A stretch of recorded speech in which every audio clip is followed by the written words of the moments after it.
This is T.K. Coleman, and you're listening to Small Business Edge by Ceteris. This is the podcast where we deconstruct small business entrepreneurship through conversations with franchisees, passion-based business owners, and other experts. We learn what it takes to succeed. Today, we are with Brian Kiel. Brian Kiel is a member of the corporate support team for Massage Envy, and he works with franchisees to help them get set up and understand the things they need to know to be successful. Brian, welcome to the show today. Thank you so much. It's good to be here. Brian, one of the things you and I spoke about earlier was that you have the unique advantage of having been on both sides of the franchisee-franchisor distinction. You've worked very closely with the franchisee, but you also work, with franchisees to help them get set up and to provide resources from that end. So I'm definitely interested in hearing about your story. How did you get where you are today? Is this related to what you studied in school? Take us back in time and bring us forward with your journey. Yeah, absolutely. So I've been in franchise business my entire career, starting off as a busboy at T.G.I. Fridays. I worked for one of the largest franchisees of T.G.I. Fridays in the U.S. We had 60 locations. Grew from there into general management, into our smaller corporate office as a research. Okay, 1 second. I have to interrupt here because when you were a busboy at Fridays, were you thinking to yourself, I am on the franchise trajectory, or did you just kind of see yourself as a busboy and you randomly stumbled onto this path? Yeah, no, I was a 16-year-old kid looking for a job and randomly fell in this path. And I'm so glad I did because it's taught me so much and gave me a great opportunity just to grow from that point. And so having the ability just to really be at every single level of T.G.I. Fridays as a busboy and as a server and cook and all of those different aspects, it was a blast. And that really propelled me into wanting to kind of continue on with this journey to really make that part of my career. So we've only been going for about 30 seconds and you already have the ultimate story because busboy, I've worked as a busboy too, but it's that job that has become the poster boy for starting at the bottom, right? From busboy to billionaire, it just has a ring to it. So it's really awesome that you started there because that just makes your story so much sweeter. So you started off as a busboy at Fridays and you went on to become a general manager there? Yep, it was ultimately ended my day-to-day operations as a general manager of a location, and then moved into our corporate office as a research and development manager, really working with our supply chain team and helping build programs, launching into our locations, promotional guides, and those types of things, just from an operational standpoint. All right, we'll move past this shortly, but from busboy to GM, that's quite a leap. What happened? Did someone just say, wow, you're so great at showing up on time? What did you do to get into that position? I to be completely honest, I've been blessed with some great people in my career, and I've had great people come alongside me and really walk side by side with me to take me to that point. So, I've had an inspiration and a drive to want to continue to get better. I was never happy with exactly where I was at. I wanted to continue to progress. So I had some great managers and leaders in my life that helped me understand and build the ability for me to move on and learn about the business as a whole, and give me the opportunity to really understand just the business aspect and the business acumen. And from there, just help give me knowledge. And as I continue to grow through my career in the restaurant, moving into management, it just had the opportunity to learn from these great people. So really my story, not me, it's the people that I worked with and the people that kind of took me under their wing and gave me the opportunities to do that. For me, I was willing to take those opportunities and I was willing to learn and put the time in before that, but I couldn't have done it without them. With that attitude, that approach, the generosity you have with giving other people credit, it's probably difficult to not succeed with that kind of attitude. All right, so now you're in research and development. Yeah. When did you make the leap to being in the franchising industry in a more direct way? Yeah, so I was with the research and development team for about a year. And I had an opportunity to move over to Cold Stone Creamery, and that was really my launch into the franchise business. So I was on the franchisor side. And when I moved over there, I started as a profitability consultant. And my main job was to work with franchisees one-on-one.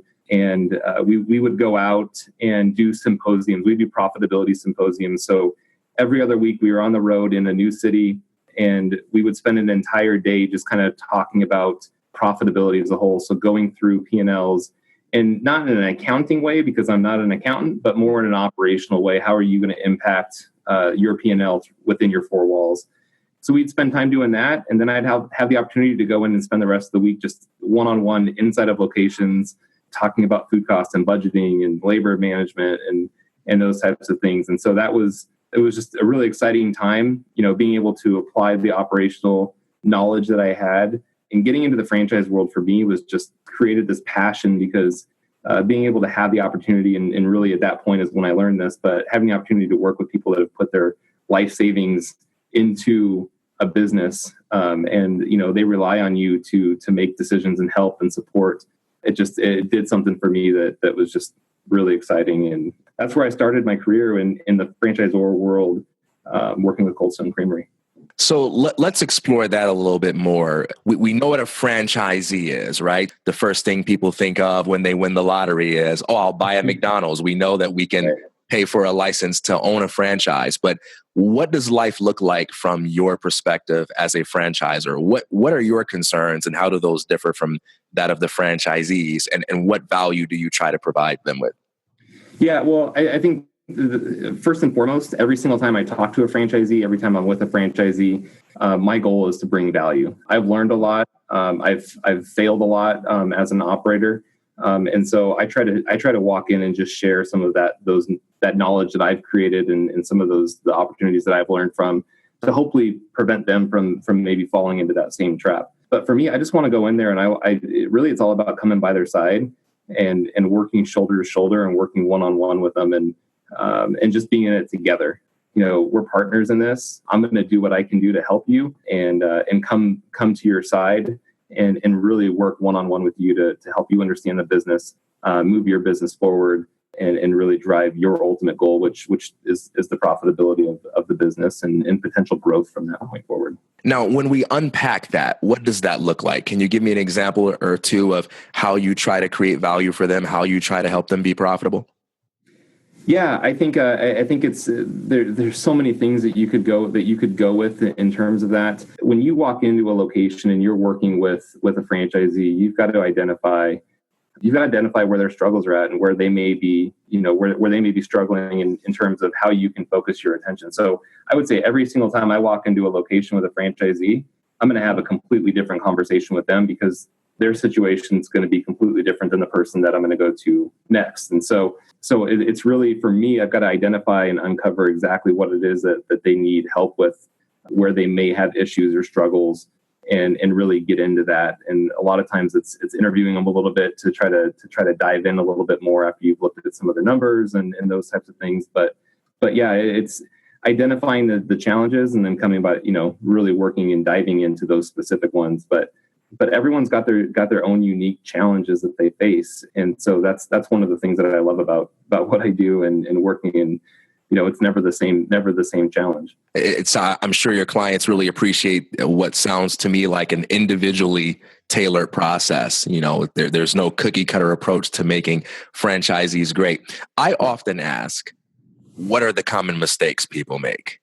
I like to ask you the opposite question and say, what makes the best of the best the best? What do they do differently? Yeah, I would say that it comes down to not just how they operate their business, but being inside of their business and being involved. Franchisees that are involved in the business, that surround themselves with the right team and the experts in their field to ensure that they can drive their business, are the ones that are going to be the most successful. And again, people, it's every industry that I've been a part of, food, massage envy, the biggest struggles come down to people. And if you can't secure yourself or surround yourself with the right people, that's where you really struggle. So I would say involvement and the people that help you get to where you need to go. Now, you mentioned that you're not an accountant, but you also did work in the accounting operations team at a large franchise. I'd be interested in knowing how that differed from your roles at the franchisor and how that may have helped you do what you currently do better. Yeah, so I've worked operations for the franchisee that after Cold Stone, I had the opportunity to do a lot of things with Cold Stone.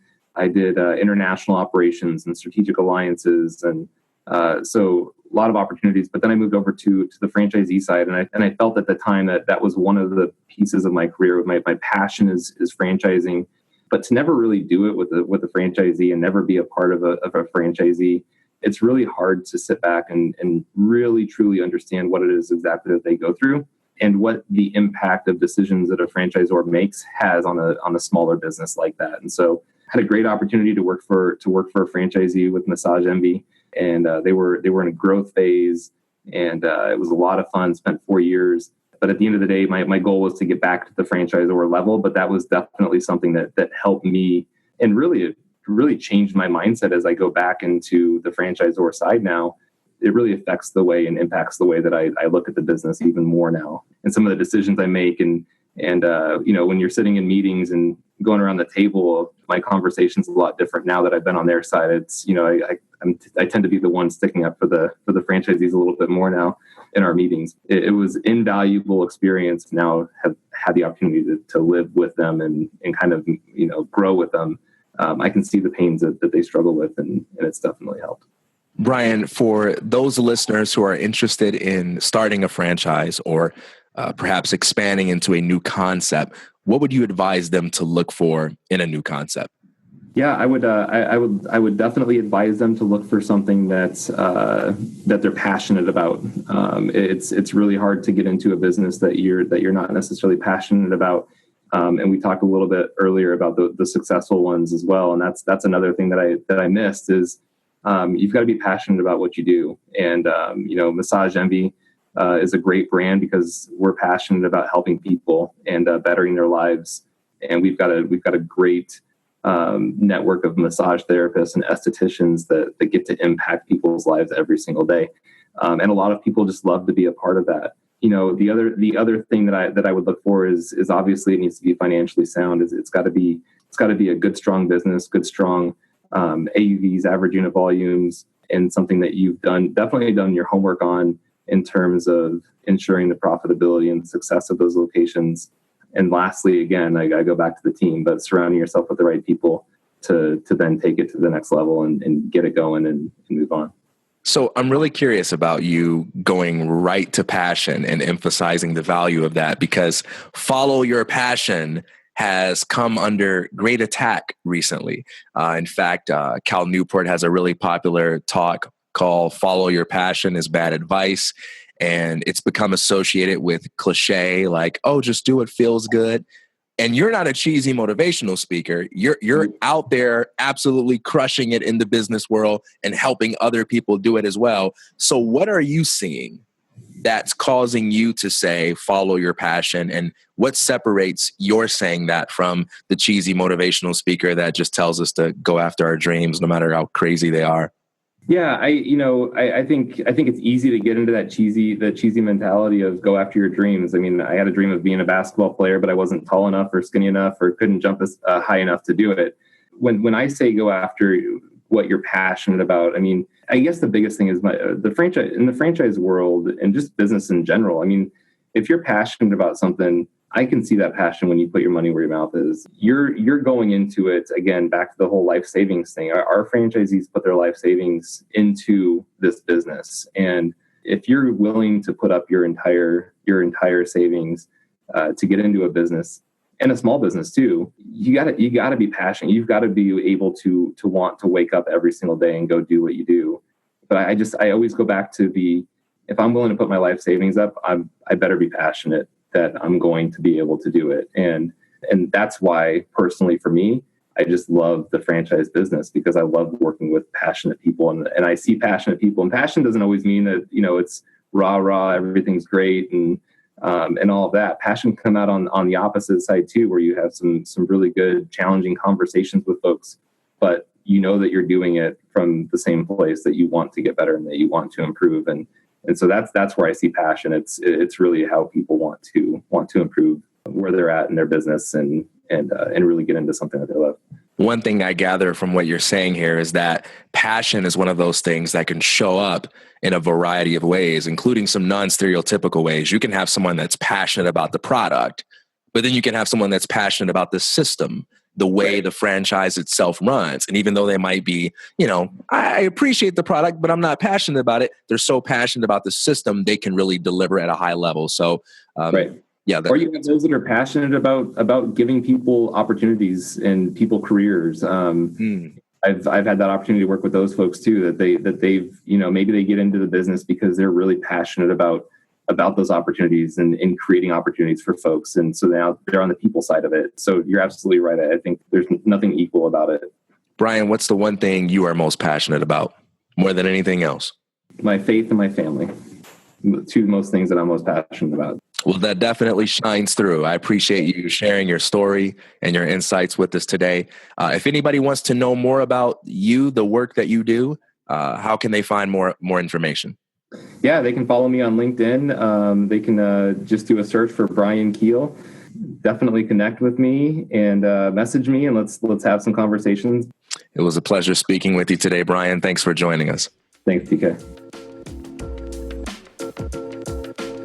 For added insights and a full collection of episodes from Small Business Edge, visit ceteris.com/podcast.